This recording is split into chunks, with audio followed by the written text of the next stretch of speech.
Hi Barnes & Noble customers, this is Rick Riordan, and I'm here to read a sneak peek from Chapter 2 of my new book in the Heroes of Olympus series, The Son of Neptune.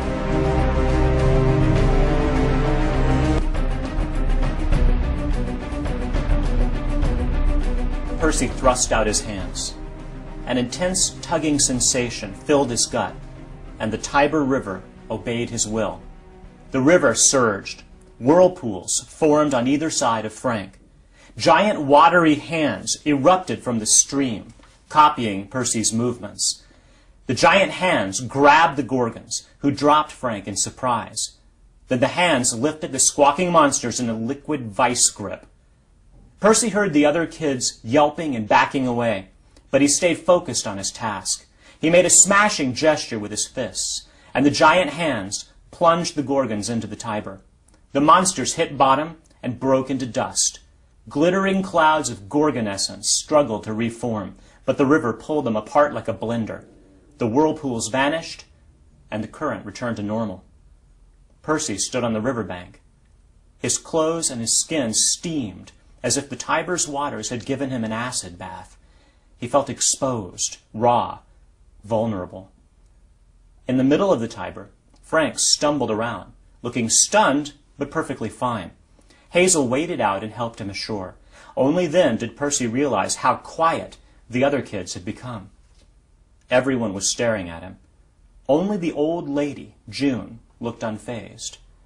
"Well, that was a lovely trip," she said. "Thank you, Percy Jackson, for bringing me to Camp Jupiter." One of the girls made a choking sound. "Percy Jackson?" She sounded as if she recognized his name. Percy focused on her, hoping to see a familiar face. She was obviously a leader. She wore a regal purple cloak over her armor. Her chest was decorated with medals. She must have been about Percy's age, but with dark, piercing eyes and long black hair. Percy didn't recognize her, but the girl stared at him as if she'd seen him in her nightmares. June laughed with delight. "Oh, yes, you'll have such fun together." Then, just because the day hadn't been weird enough already, the old lady began to glow and change form.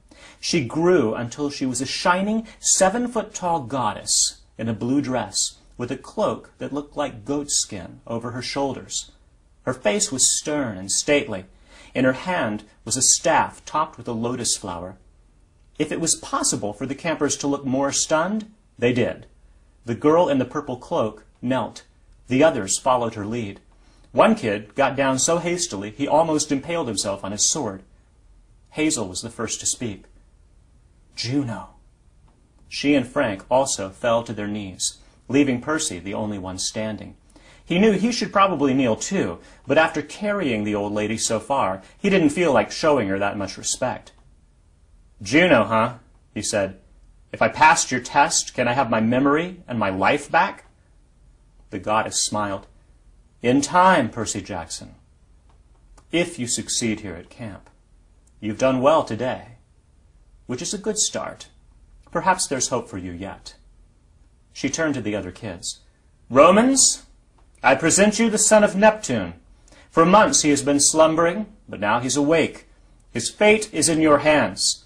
The feast of fortune comes quickly, and death must be unleashed if you are to stand any hope in the battle.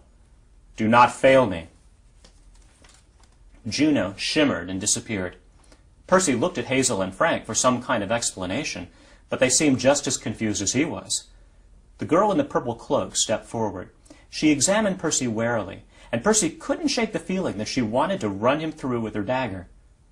"So," she said coldly, "a son of Neptune, who comes to us with the blessing of Juno." "Look," he said, "my memory's a little fuzzy. It's gone, actually. Do I know you?" The girl hesitated. "I am Reyna, Praetor of the 12th Legion, and no, I don't know you." That last part was a lie. Percy could tell from her eyes. But he also understood that if he argued with her about it here, in front of her soldiers, she wouldn't appreciate it. "Hazel," said Reyna, "bring him inside. I want to question him at the Principia. Then we'll send him to Octavian. We must consult the auguries before we decide what to do with him." What do you mean? Percy asked. Decide what to do with me. Reyna's hand tightened on her dagger.